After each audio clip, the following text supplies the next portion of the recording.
This is the Woodford 30238 stem screw for the Model 25 faucet.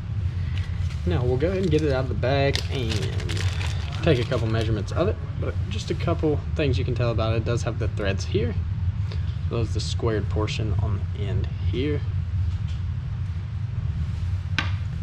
And we'll get a couple measurements. We'll start with the total height, and that total height measuring right at 1 3/4 inches. And we'll get an outside diameter of that squared portion there, and that dimension is right at 1/4 inch. And then outer diameter of this rounded side measuring right at 3/4 inch.